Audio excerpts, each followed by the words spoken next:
This is breaking news. Hello and welcome to 5 News Plus. I'm Morgan Wrigley with a breaking news update. Following a nearly 2-week manhunt for escaped killer and former police chief Grant Hardin, Arkansas lawmakers are now demanding answers. Just minutes away, the Department of Corrections will face tough questions about how a convicted murderer was able to simply walk off prison property. That hearing is set to begin shortly, and we're going to bring it to you live. But first, we'll take a look back at the events that led up to this moment, starting with Hardin's escape on May 25th. Breaking news happening at a prison in north central Arkansas, where an inmate who once worked as a police chief in northwest Arkansas has escaped. According to the Department of Corrections, Grant Hardin escaped from the prison around 3:30 this afternoon. The escape happened at the north central unit near Calico Rock. It's a little over 60 miles east of Harrison. Here's a look at Hardin's most recent mugshot released by the Department of Corrections. He was serving sentences at the prison since 2017 for first-degree murder and rape.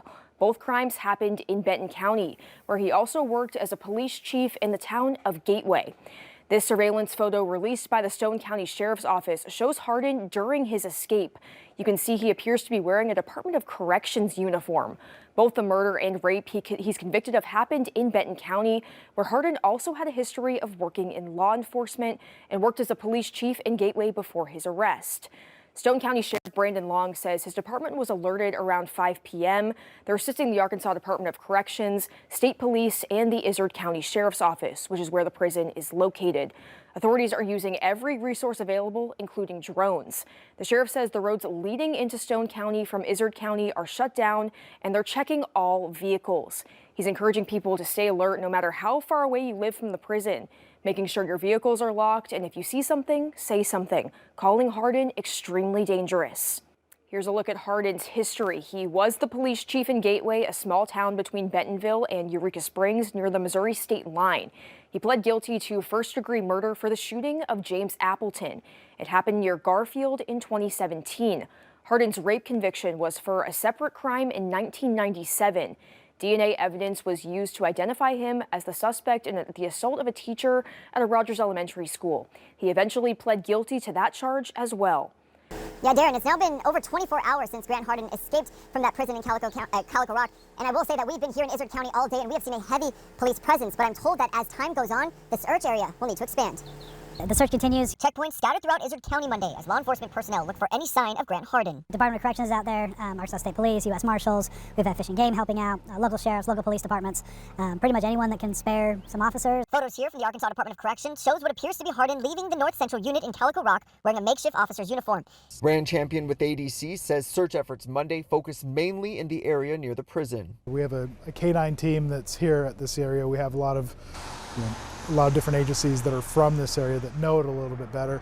We're hoping that plays into our favor. What was supposed to be a busy Memorial Day for Main Street Calico Rock instead used as a major checkpoint for police. As far as our businesses being closed, I understand that the other businesses that are normally open were closed because of that, because of the breakout. Lori Lane works for a local antique shop in the city and says the heavy police presence eases her mind. It's a little disconcerting, but very rural area. I would have expected somebody would be hiding out in woods, not coming into town. As the search continues, the Department of Corrections now looking into how Hardin was able to escape. We've been doing a very meticulous review of all the surveillance footage inside, trying to put together a timeline, trying to even backtrack, a few days, a few weeks, just leading up to see if there's anything that could kind of give some insight into what's going on. But yeah, it's a very thorough investigation right now.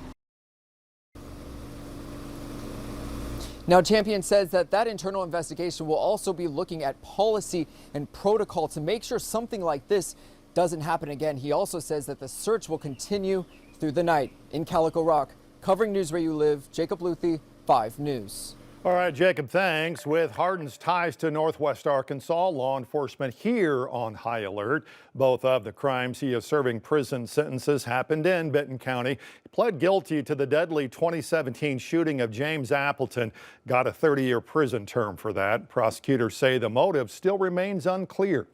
DNA taken during that murder investigation then linked Hardin to a cold case that went unsolved for 20 years. The 1997 rape of a teacher in Rogers. He eventually pled guilty to that crime as well. 5 News reporter Lauren Spencer has been taking a look at Grant Hardin's background as a police officer before his arrest. Lauren joining us now from Eureka Springs, where he used to work in law enforcement. Lauren? Yeah, Grant Hardin's roots run deep in Northwest Arkansas, from Garfield to Gateway to here in Eureka Springs. I spoke with the former chief here, who says that Hardin should have never been an officer. Hardin is from Garfield and served as a police officer here in Eureka Springs until he resigned in 1996 after he was told by the then police chief, Earl Hyatt, that he would be fired for lying on a police report. The former chief says he was also an officer in Huntsville. According to Benton County records, Hardin served 2 terms as a constable for District 1. He also worked as a correctional officer at the Northwest Arkansas Community Corrections Center in Fayetteville. In 2016, Hardin was hired as a police chief in Gateway, a small town between Bentonville and Eureka Springs. He was sentenced to 30 years in prison for murder and 50 years for rape, convictions that brought long-awaited justice to the victims and families whose fears have now been reignited. Tonight, we're hearing from the former chief here and the former Benton County prosecutor who led the case against Hardin. One of the things that the justice system is supposed to give them is closure, right? And when he has escaped from prison, my thought just goes to the reopening of all those wounds. It was tragic, but not surprising. He was just always a very violent, I guess, excessive person, and had a really bad temper. Of course, the manhunt for Hardin has gained national attention, leading many across the country wanting to know more about the efforts it takes to track fugitives down. 5 News reporter Kayla Davis found an international security consultant with more than 40 years of experience in security and law enforcement. So Kayla, what does he have to say about all this manhunt? Yeah, Darren, he says an extensive background in law enforcement makes Hardin that much more cunning and dangerous, and it's likely that that's how he's been able to stay hidden this long. He believes this escape took meticulous planning, but also a substantial amount of chance and luck to get this far. Grant Hardin's escape from North Central Unit in Calico Rock has Arkansans asking how it could happen. This is really a unique case where you can tell there was a lot of forethought and pre-planning that went into this because of his method of escape. Carl De La Guerra, an international security consultant with 46 years of experience in law enforcement, says movement equals danger. Authorities say that's something Hardin understands because of his police background. He would also know what the standard operating procedures are for the law enforcement agencies in the area, both local, state, and federal, are going to be utilized against him to capture him in this manhunt. That's why De La Guerra believes Hardin is likely still hiding in some of the rugged terrain outside of the prison, but he says it's only a matter of time before Hardin is captured. There's a mathematical formula where you would know exactly how far someone can move on foot. So that's a perimeter that has been set up. More than likely, multiple perimeters have been set up in the area, and then it's just a meticulous search through all that area there to look for areas where the size of one man could possibly be hiding. But until then, De La Guerra says he's confident law enforcement is conducting a regional investigation to find potential accomplices. There's going to be exhaustive interviews being conducted of all the relatives and all the acquaintances and friends directly related to him. So that's another part of this investigation, another part of this case that will go. Many of us think the manhunt is just getting some dogs out, some bloodhounds out, and searching the woods. It's much more complex than that. Our team coverage continues now, hearing from Gateway Mayor Cheryl Tillman, the sister of James Appleton. He's the man that Hardin killed in 2017. 5 News reporter Kayla Davis picks up our continuing coverage at Gateway City Hall with more now on how Tillman's reacting to this week's escape. Kayla? Tillman says while you never truly heal, this news of his escape has sent her and her family all the way back to the beginning stages of the healing process after nearly 8 years of progress. They say while they are anxiously waiting for law enforcement to bring him back into custody, she still has some unanswered questions. Cheryl Tillman says her phone kept ringing Sunday evening. When she finally answered, it just seemed like my heart just quit beating. The Arkansas Department of Corrections told her Grant Hardin, the murderer of her brother James Appleton, had escaped from prison. Hardin shot Appleton back in 2017 after pulling up beside him in Garfield and shooting him through the car window. Now that Hardin is out, Tillman says she's fearful he'll come back for more. I'm scared for everybody, you know, especially myself, my sister, my husband, you know, they all work together. You know, we were on that council that fired him. Tillman recalls erratic behavior from Hardin back then. He was very angry. He would chase people for no reason. He pulled a gun on somebody out on the ridge out there, and shouldn't have never happened. He ran a kid off the road and wrecked his car. Shouldn't have never happened. So he's just an evil man. She says she can't wrap her mind around how someone so dangerous could have escaped. Somebody at that prison wasn't doing their job. Somebody failed our system. And it shouldn't have been that. It shouldn't have happened. Shouldn't have never happened. Tonight, 5 News able to get a copy of the interrogation of Hardin after he was brought in for the murder of James Appleton in 2017. The interview began with the detectives asking him about his history with the Gateway Police Department and then moved quickly into the murder itself. They snatched me up out there and nobody told me anything. I don't understand. Okay. Why I couldn't be told what's going on. And Hardin kept making pleas to be let go, and that wasn't going to happen. You realize that I'm trying to help you out here. I'm trying to get you out of here quicker, and you're just sitting here. Well, am I free to go then? No, you're not free to go. Why? Because I've got to get to the bottom of an investigation, a very serious criminal matter. Okay? And right now you're a potential suspect in that. It didn't take long before Hardin decided he was done talking and invoked his right to remain silent. We can do this all night. I mean, it doesn't bother me. You're going to continue to be a suspect until I find out otherwise. Okay. I have the right to remain silent. That's true, you do. I'm not saying I don't want to tell you anything or help you guys or anything. I'm just saying you told me I had the right to remain silent. That's true, I did. Can I get a lawyer? I don't feel like I need to.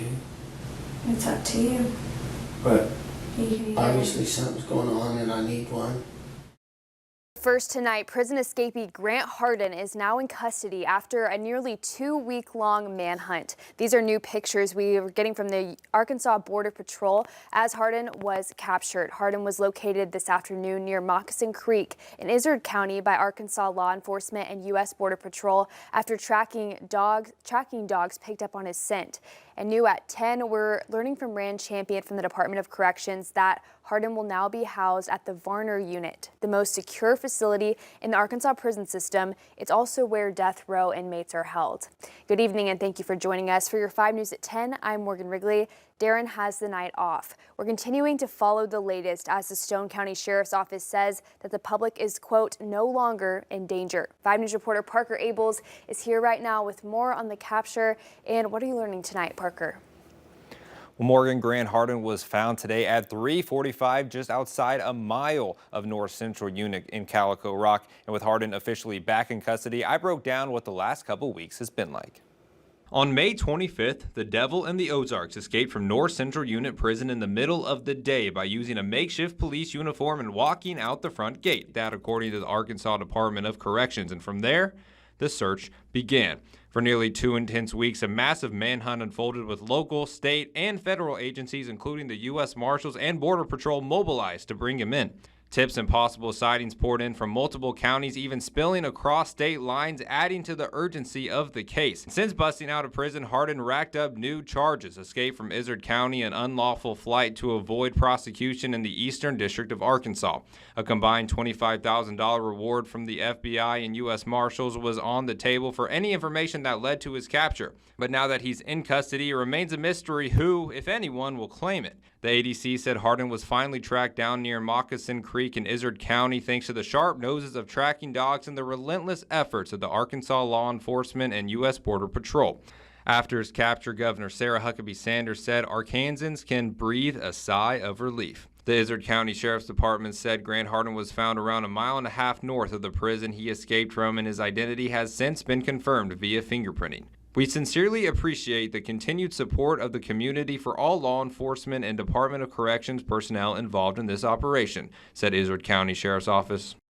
Even now, major questions remain unanswered. How did Hardin get the materials for his disguise? How did he leave the prison grounds unnoticed? And how did he manage to avoid capture for nearly 2 weeks? Well, we do know the Department of Corrections has made some personnel changes since the escape, but officials haven't shared any details about who was involved or what exactly happened.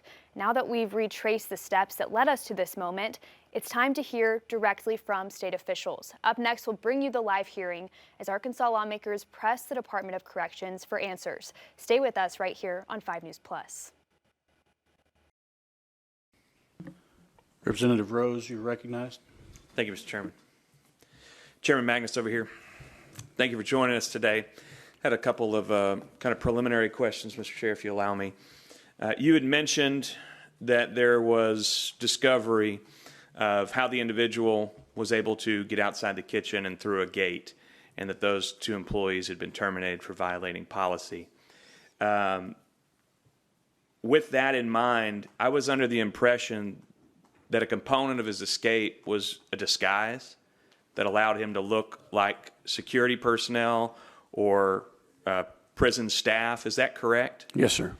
Have you done some type of an independent review or an outside review that has determined how he was able to procure a disguise, put it on, and have all of that take place without any notice? A few things that I can say that I've seen and a couple things that I was told. I want to make sure I make that clear. It was my understanding that he had became available to him a black marker, regular black marker, and that's how he dyed his clothes to make it look dark. I did actually see the little badge that he made out of a soup can top, and I actually physically seen that, and also, of course, seen his ID that he lost in the woods. But those are the items I seen, but the one, how he got it dark, I can only assume, as I was told, that he used a magic marker to darken his clothes. Is it correct that he had a tactical vest? No, I don't think so. Okay, so I'll go back to, has there been any type of independent review to determine that? I think that the Internal Affairs report, I haven't read that in there that I know of. I know that when we do a critical incident review, that will be found. I'm not sure, but I think that what they're talking about was a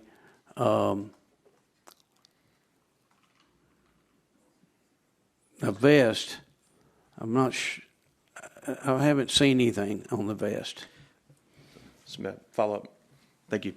So, with a couple of the things that you had said previously, that it was discovered a couple of employees did not follow procedures, protocols that led to this. Additionally, he was able to manufacture or procure a disguise that enabled his escape. And there are some components of that you're not sure of. I asked about an independent review. You mentioned a couple of internal reviews or DOC reviews. My question is, what is being done to ensure that this cannot happen again? You had said earlier that this was perhaps the stars aligning that led to this. I don't think that's an official designation for why the prison break took place. So my question, I'll phrase it again, is what is being done to ensure that it can't happen again, and will there be an independent review? We always do a review of every incident similar to this, and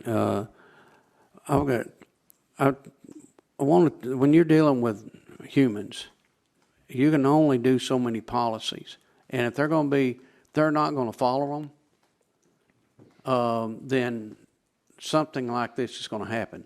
Now, if you ask me, is there anything to do to try to prevent it, and I think that's what you're asking, I feel like that we either going to have to keep a second person on that back gate at all time, or come up with some electronic device that will notify the captain inside that gate has been opened. Somebody wonders why the gate need to be open. Well, it's for emergency purposes, to let an ambulance in, whatever it may be. It still needs to be open, but it has to be someone either back there that's on the ground, or we have to have some kind of device that will let the captain and the warden know that gate has been activated. I'll hop out of the queue after this one, Mr. Chairman. Should there be or shouldn't there be already in place some type of an inventory check or a review of a prisoner's quarters or cell to determine that they don't have contraband or any appropriate items that could be used as a disguise or any other form of assistance in an escape? We do searching for contraband constantly, all the time. And so that is already being done at every unit we have at all times to try to make sure there's not contraband for his drugs or weapons or something to allow them to escape. It's part of what they do. It's All right, thank you, Mr. Chairman. I'll jump back in. Thank you, Representative Rose. Senator Dees, you're recognized. Thank you, Mr. Chair. Thank you, Mr. Magness. I've gotten a few emails from folks concerned, people asking me, are we safe? Are our correctional facilities secure? And I understand there's some concern, and this rightfully so got a lot of publicity, and people have concerns. But one email caught me off guard a bit because I didn't know the answer, and they asked a question about why are we sending some of the worst offenders to facilities that you described that we have policies in place where limited supervision is possible for murders and rapists and repeat offenders. So how would you respond to that? Why do we have criminals like Mr. Hardin even at this facility altogether? Mr. Hardin, North Central used to be what we call a parent unit. And a parent unit is one of the few units that were, when people come out of diagnostic, they go to what we call their parent unit. Sometimes for just 60 days, sometimes longer. Mr. Hardin, when he first came to us, he was, yes, it was a first-degree murder, but he had only 30 years. So our classification system said that he could actually go at that time to North Central. He was there 2 years, and then he got the charge of rape. Mr. Hardin prison records did not show anything in his prison record that said he could not be at North Central because he had never had a disciplinary. We do classifications every year. That's one thing I'd like to look at, see when the last classification he had, if it said he could still be there. But at the time he was placed there, he met the criteria under our classification system for him to be at North Central. Are there any other murderers or rapists at that facility today? Yes. And so there's other highlighted offenders that have unsupervised abilities to kitchen docks, and there's other inmates that have that same capacity? Well, I want to make sure, I never want to answer the question as truthful as I can. You asked me if there was any murderers there, and I do know there is some at least one or two murders at Calico right now. I know there's sex offenders there, but I don't know if there is rapists there that forcibly raped in the same sense that Hardin did to his victim. But I do know there is sex offenders there, and there is a murderer or multiple murderers there at this time. And then trying to piece back what you said earlier, that this is extremely rare, and it does sound rare. I don't think we have a lot of people escaping, but you had said that this was some errors and stars aligning, and that very rare. So you believe the policies and procedures are correct? We just didn't have people following them. Is that fair, or do our policies and procedures need to be changed? What I would like to say to you in this body is, 20 some odd years being on the Board of Corrections, every time we've had an escape and our policies were not followed or failed, we've learned something from it, and we've tightened the policy up or made changes, as I just said, possibly recommended some kind of notification if that gate is going to be open.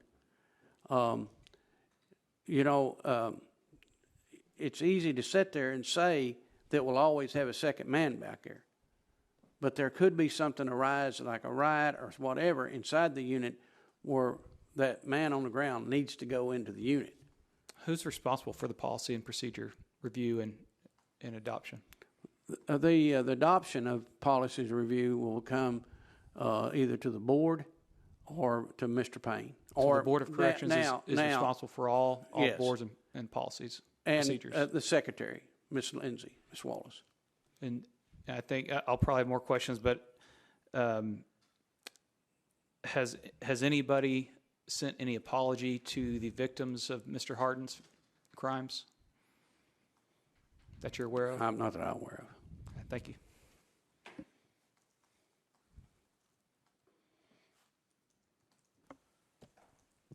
Thank you, Senator Dees. Senator Johnson, Blake Johnson, you're recognized.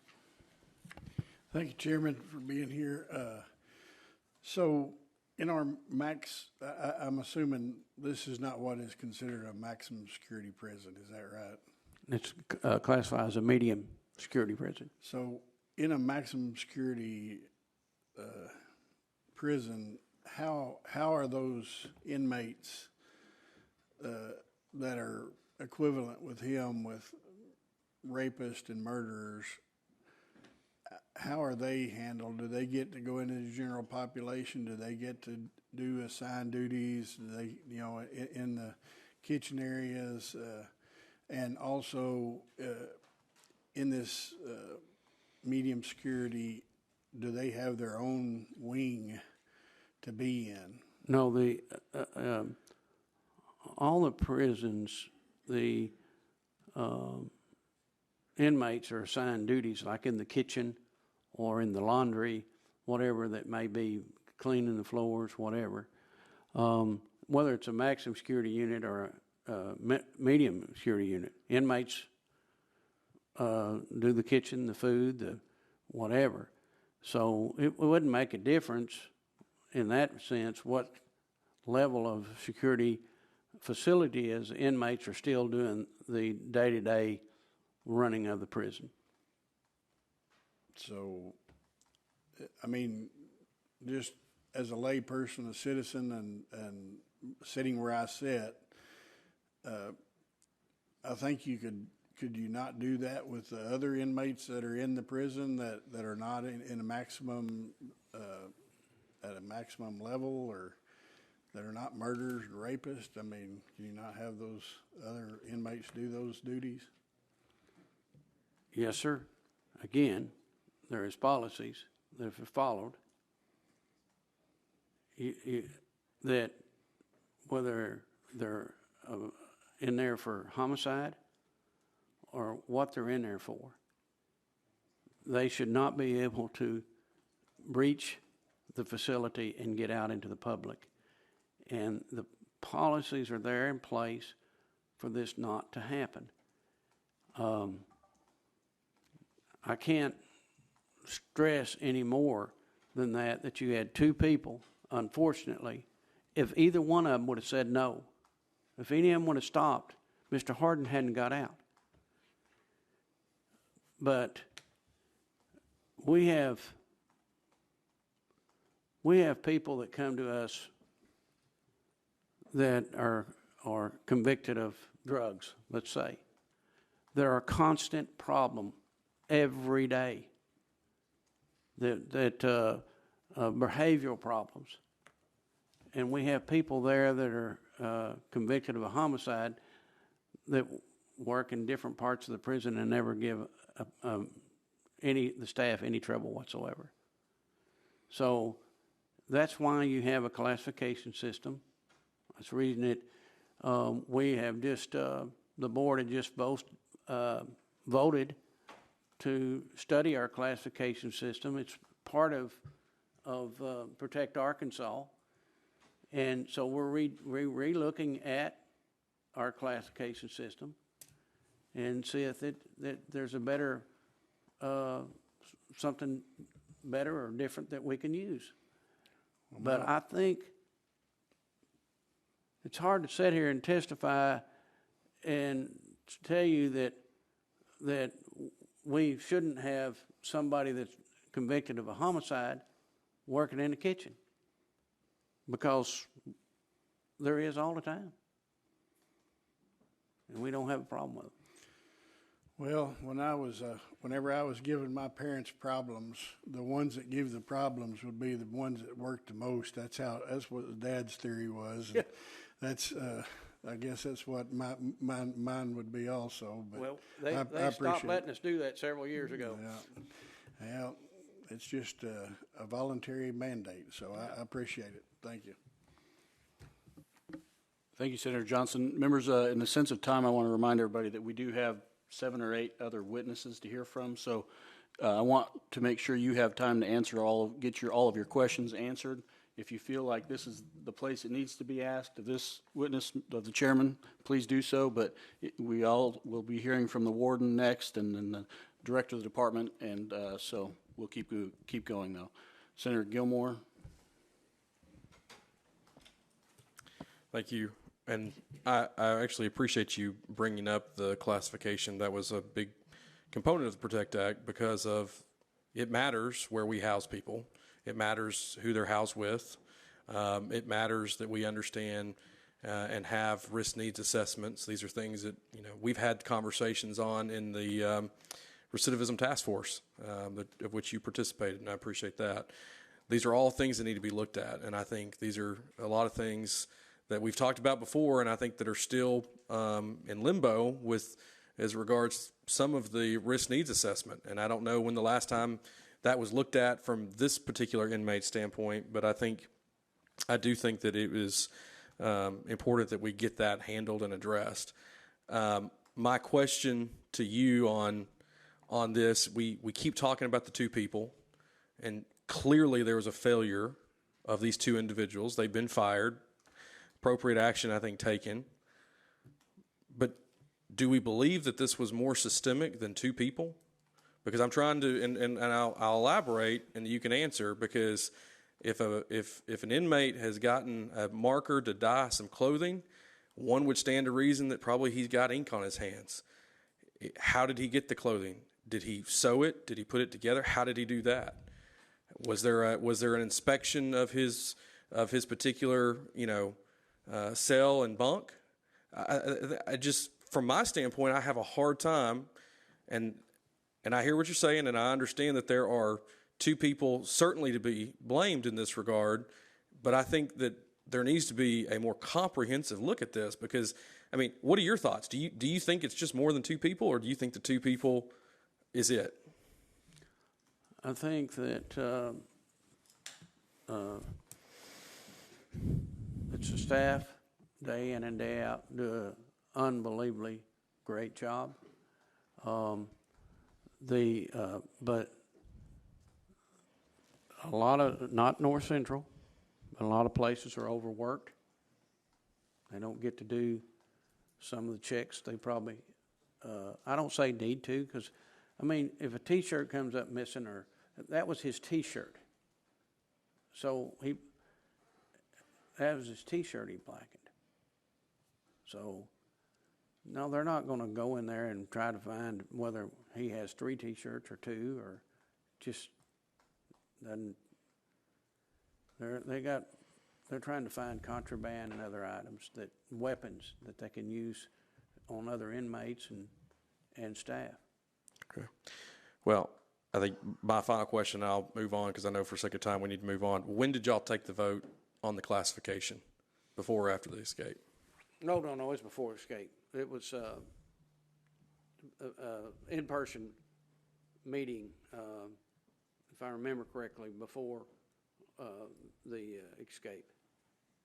Okay. Thank you, Mr. Chairman.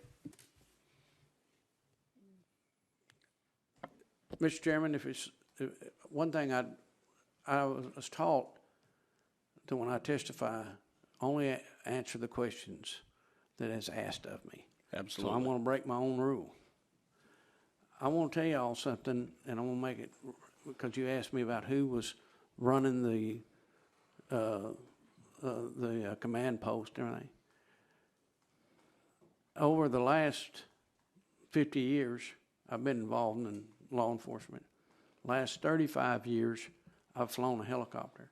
I probably fly 4 to 5 manhunts a year, not just in Arkansas, but in Missouri and everything else. Every place, most generally it's all sheriff's departments, police departments. Other, very seldom outside the state of Arkansas is it a corrections. I've probably been on every escape corrections had in Arkansas. We run them as tight ship as they can and will be, and all the information in the guidelines and protocols to run that or be there. And I didn't see any difference in that night when I walked into the command post than I've walked into many others. And that's all I have to say. Well, Mr. Chairman, I appreciate that. So by your own admission, are you done? Yes. You don't want to keep answering questions? By your own admission, you've had a lot of experience with escapes. So were you in the command post or were you flying a helicopter? No, when it first started, sir, I was flying the helicopter until the weather got, when I quit flying, I had 50 some odd feet between the treetops and the clouds. I just couldn't stay. And I probably, we also had an electrical issue that happened. So I had to go back. So, and then you said the warden was running the response team. Do you have an emergency response director? Yes. Yeah, and emergency preparedness. And he was there at some point. Now, each unit has one, but they're also the main one for the agency. I don't know what time he got there, Mr. Shores, but I know when Mr. Strong got there that night because I was there in the command center when he walked in. Okay, Senator Dismay. And I think I'll be brief because I think you've answered one of the questions, and that is, were you satisfied with, the responsiveness that the agency provided and satisfied with the actual protocols and procedures that were in place? Everything that I've seen in the past or then was the same and being followed the same. Okay. And then I think that's good to know and understand that that's the position.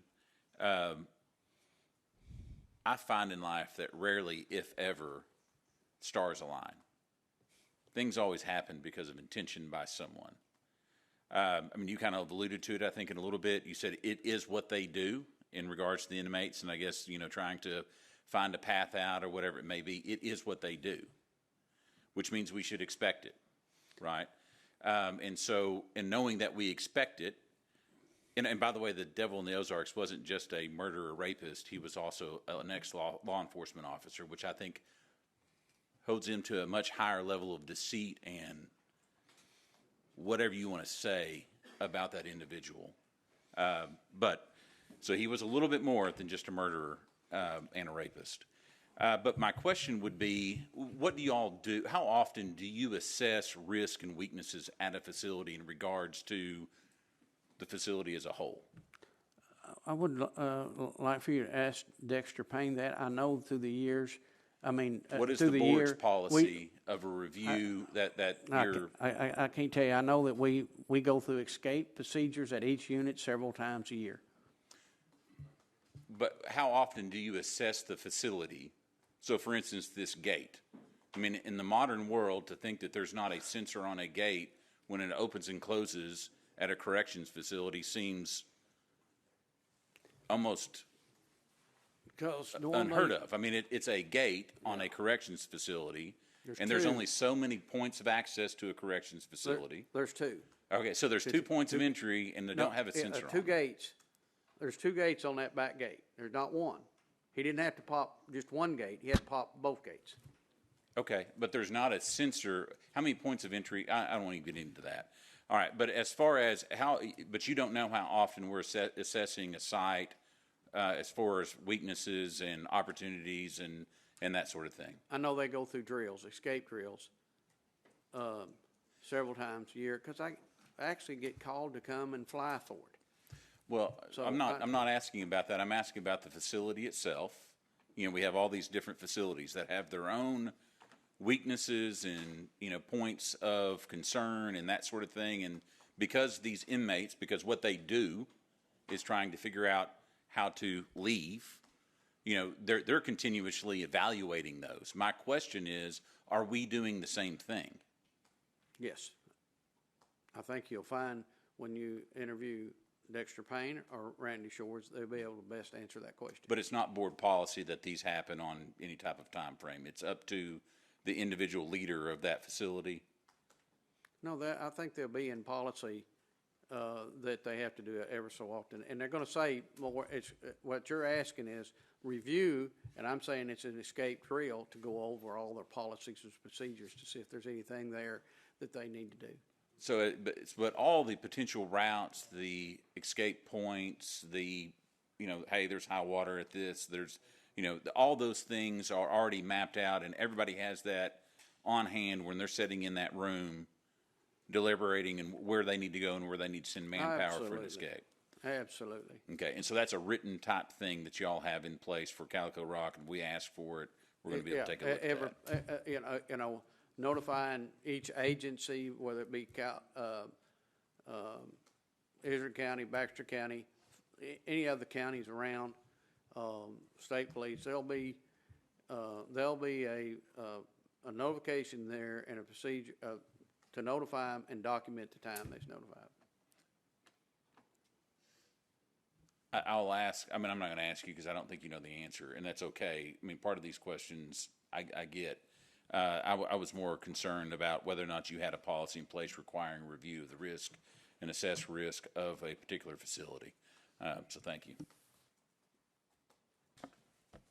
Senator Clark, you're recognized.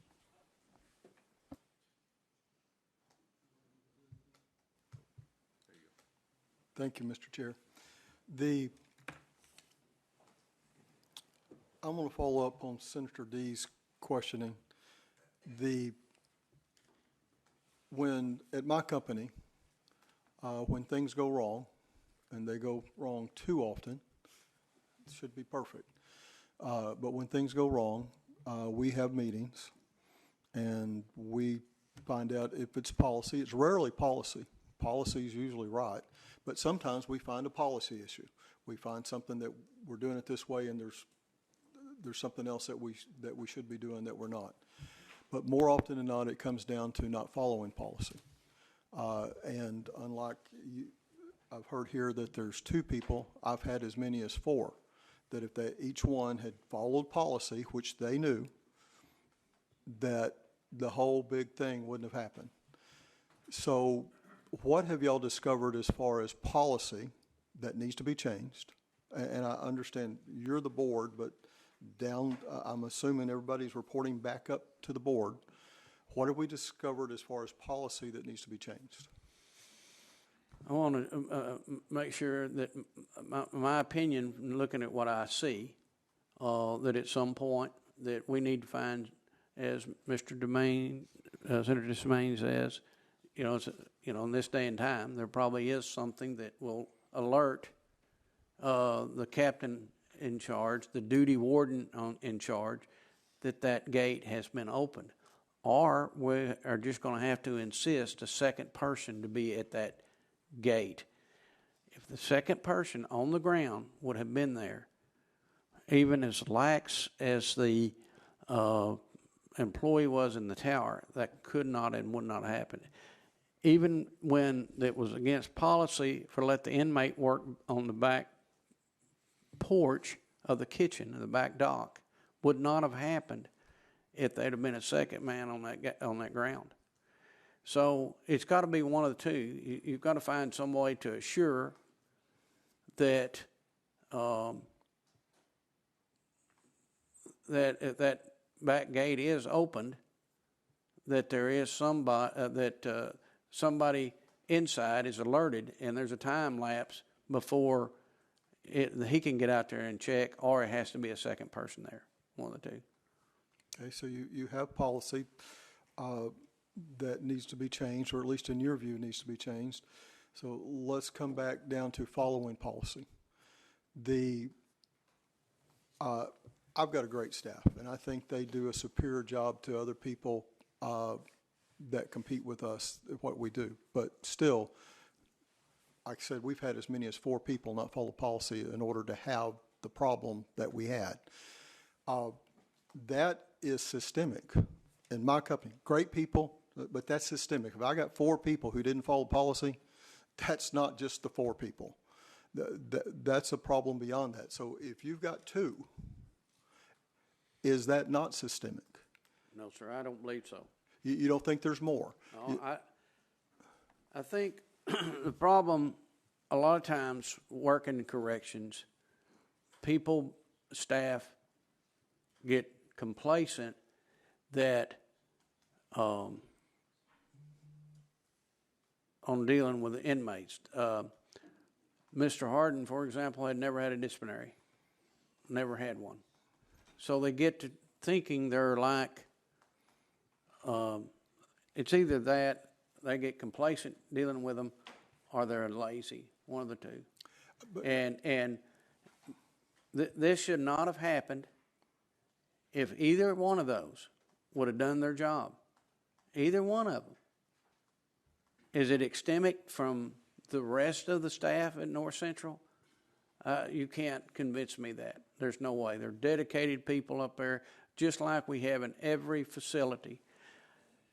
Listen, I don't know if Senator Desmain was saying it a while ago, but I was taught by an old-time sheriff exactly what Senator Desmain was saying. That you're worried about your car payments, you're worried about your kids, you're worried about this, you're worried about that. The only thing an inmate's concerned about is trying to get out. That's it.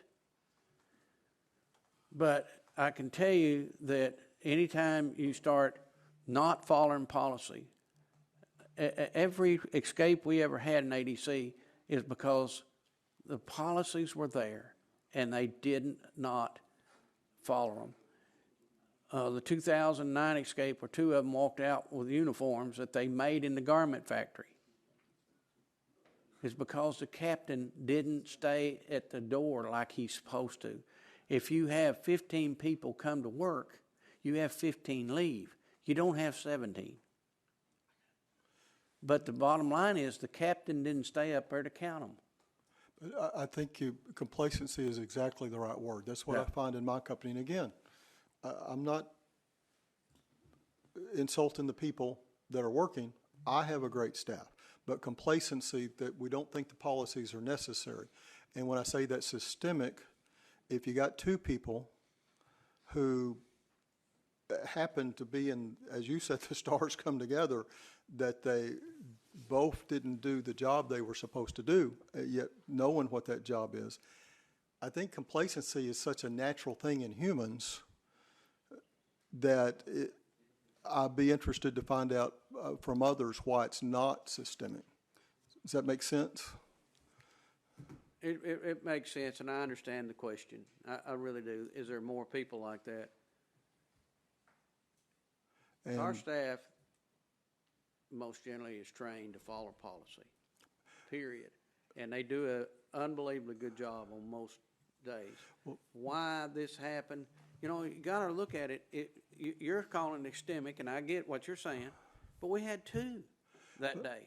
If either one of them would have been following policy, I agree. wouldn't have happened. And that's why I'm calling. And they're 2 different types. One was a kitchen staff employee, not a security employee, and the other was a security employee.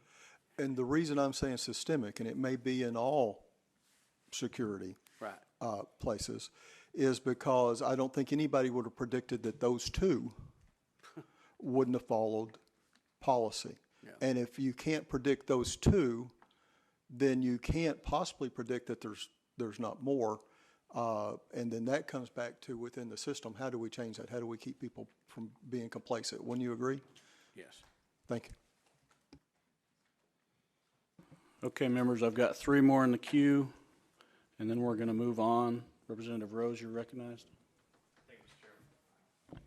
Thank you, Mr. Chairman. I know I should have quit. Chairman Magness, you had said earlier in your testimony that we run as tight a ship as can. I'm speculating. Your perspective is that's you saying that. That's your opinion, correct? Yes, sir. And you're saying that before critical incident review has taken place. Is that correct? The critical incident review has not taken place yet. When the critical incident review is given to me, I will read it like everything else. All right, but it hasn't happened yet. But the bottom line is, plain and simple, if 2 people hadn't, if they hadn't violated policy, we wouldn't be here today. It's plain and simple. So I just wanted to go over your words and just end with this question. I told the chairman I would be brief. Without an independent outside review, audit, evaluation, or any other kind, we're left with the determination that we run a ship as tight as we can. You had 2 individuals that were terminated, and what took place was that there was insecurity at a kitchen, back doors, gates. Disguises were created, transported. There was lack of verification. Nobody caught this on security cameras while it happened in the cells, and the supplies were available. Do you think that from an outside independent review that they would say that's as tight a ship as possible? I think that if you're trying to say it the way you said it, it doesn't seem to be. But I can tell you... I'm not saying it. I'm just repeating your words back to you. Listen, when we get our critical review incident report back, you'll see how detailed it is, and you'll see that we've done this several times. Independent reviews, the board done a review when we've had escape because we didn't want the agency doing it. I can tell you that my years of experience is you need to let the critical incident review finish and then see what's in it. And I right now don't feel like there'll be a whole lot in it that would change any policy or any other concern except what I said about preventing some form of preventing that back gate being opened without someone else being out there, whether it's a notification of the captain. If we call for an ambulance and it has to come through the back gate, the captain goes out there to let it in. They just don't pop the gate and let the ambulance in.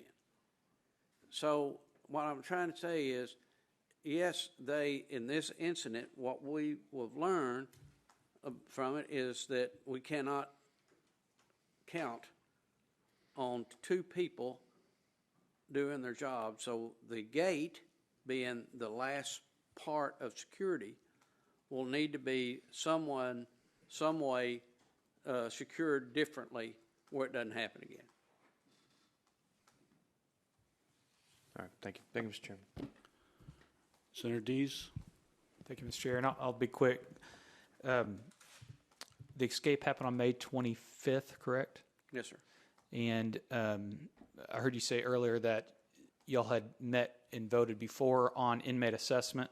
Yes. Before that escape. I just don't quite understand because Democrat Gazette reported that topic was passed over in committee meeting in April. Can I voted. ask Ms. Gray, our assistant? I thought we passed it. But it does say you passed over. You did not vote on it. Did we vote on it, Sherry? We had. I thought we had. The agenda. I'm not.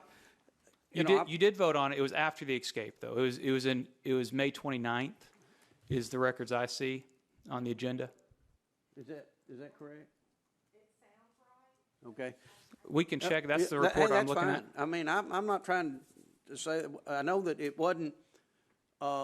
This is not a gotcha. It's just to be clear that we are looking at after actions after the escape, Okay. and I'm glad we are looking at it. But I do want it to be clear. It wasn't voted on because of the escape. Sure. Because we hadn't done the instant review report yet.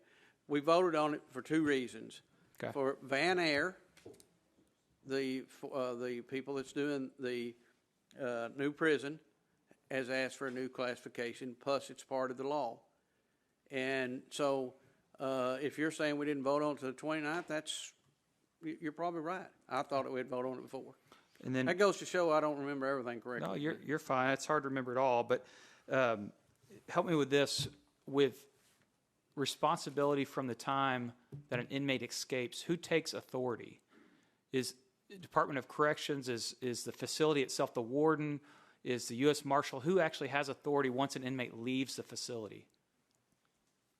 The warden of that facility till we have a higher ranking correction official there. So the warden is the still responsible for the finding, the manhunt of the command center and getting everything roadblocks set up, whatever. But there's a set of protocol books that tell them every step they do in that manhunt and what to do. So, and there's like at Calico, it's pretty obvious there's preconceived where roadblocks need to be set up. One of them would be at Calico. One of them be at Moxican Creek. It's pretty, not far from the unit, but there's natural barriers, let's say, that would make it logical to have your first set of perimeter set up at Moxon Creek in this case, and Calico Rock. Okay, and then last one, and I'll be done. Do you think there's any responsibility with the Board of Corrections on the escape? Any responsibility for the board that needs to do something, anything different, or should have done different? I think we should, when we get the incident review done, we should read it. We should talk to staff and to the secretary to see anything that we can help do or pass that would make it not happen again. We've done the same thing, unfortunately, with a lot of other escapes. We don't no longer do our own uniform sewing. We don't do it anymore because that's how it happened. They brought a piece in at a time. So that was a recommendation from staff, and that's a policy that the board put in. So this one will be handled no differently when the incident review is done. I'm sure staff will come to us with any kind of recommendations, and they're always pretty logical. Thank you.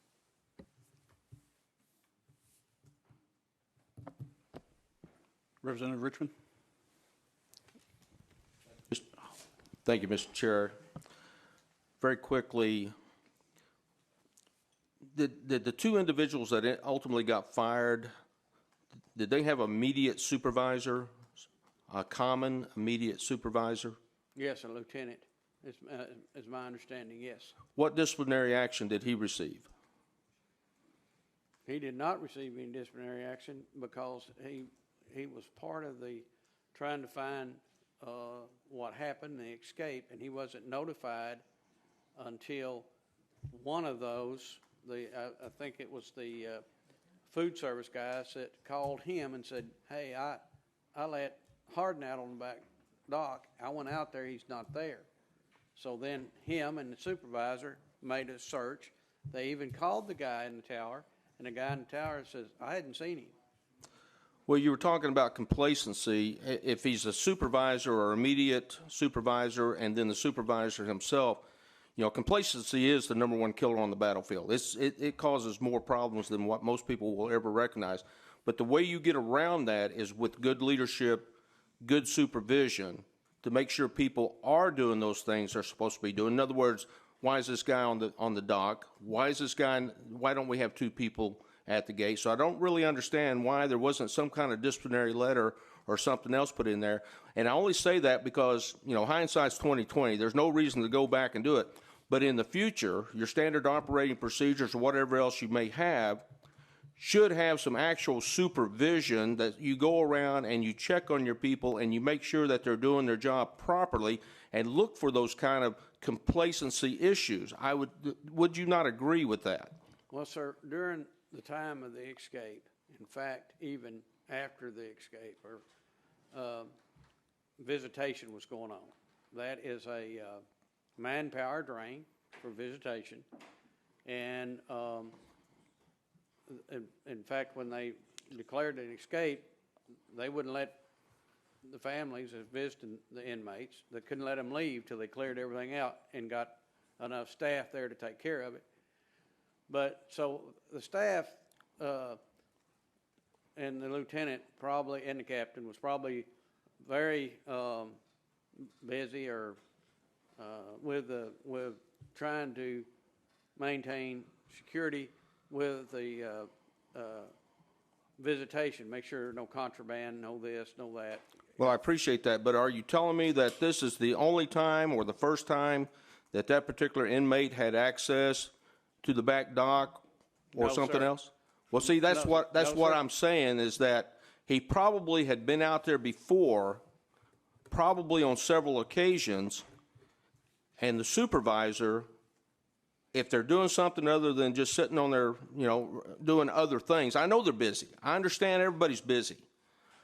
But if you have a certain responsibility for individuals and how they perform their duties, well, that's part of your job too. And that's what I'm getting to, and I think that maybe some emphasis on training and stuff like that in the future might help correct that. I'm not interested in guilt or anything else. I'm looking to the future at what could possibly solve some of this, and I think better supervision, that if you're going to get paid the big dollars, which I know there really isn't any big dollars involved in this, but if you're going to get paid extra, then do the extra work. Thank you, Mr. Chair. Chairman, I have one question. I'm going to go back to something I've asked and hit on a couple of times because it's still not clear to me. When I ask about who was in charge in the command center, originally you said, well, it's the warden until somebody of higher rank or, you know, seniority, someone with a higher position arrives. So it sounds like that leadership was changing in and out by who walked in the room.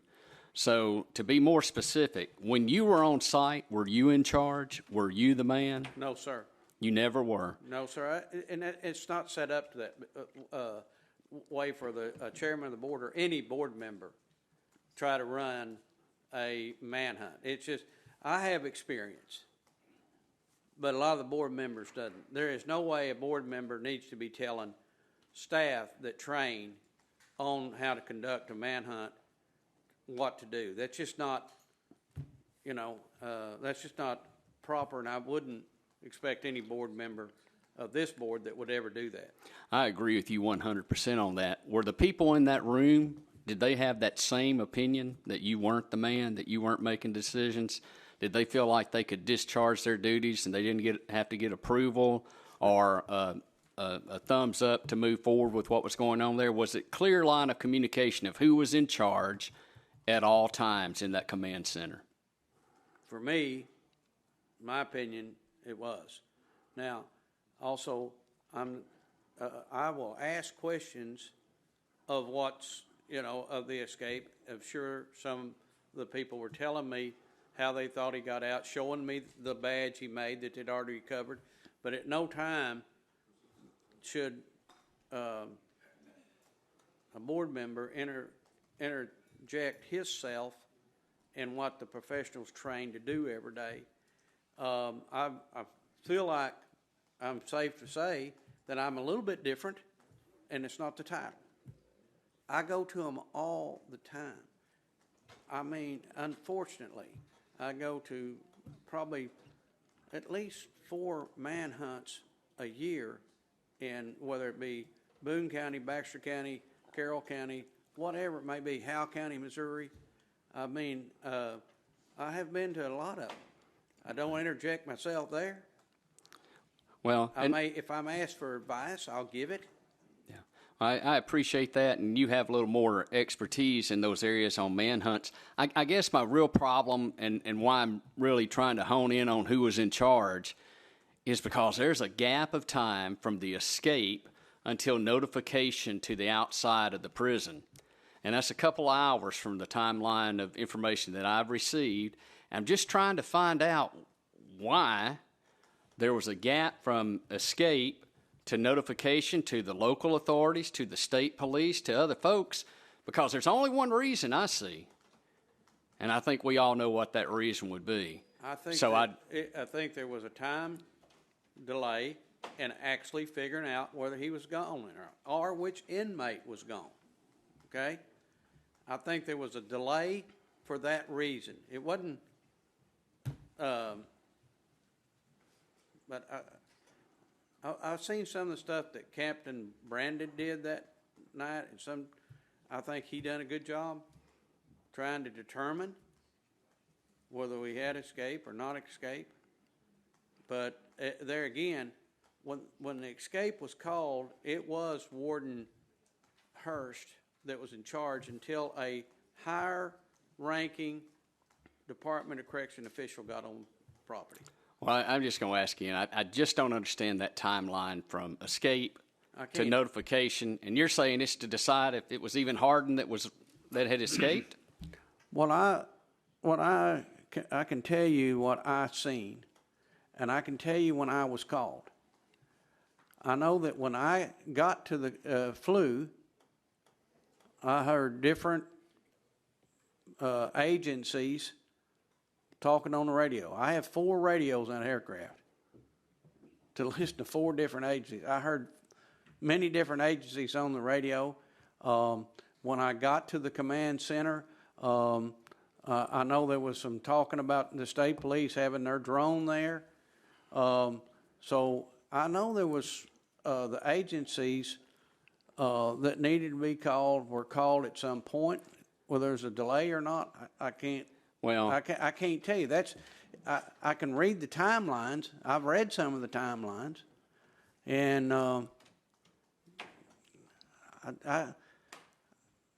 I mean, my whole point is timing is everything, and I think that notification time and that timeline is a big stickler and a big problem for me, and I think many members of this committee, when they see that timeline, they're going to have the same problem, because there were Arkansans' lives that were in harm and in harm's way for that 2-hour period. That we're just, thank God that Hardin didn't run into someone outside those prison walls and harm someone, and that's what we're agitated about. That's the big issue with me, is who was in charge and why was there not notification sooner? And maybe someone can answer that today. I can only tell you when I was notified and when I finally got in there, all the agencies that I felt like should have been notified, I heard them on the radio. Well, and so I can't, other than that, I can't tell you. I'll just say I thank you for your testimony and taking time to come today, and hopefully we'll get some insight and some answers and maybe get a tighter ship moving forward. Mr. Chairman, again, we want to thank you for coming today.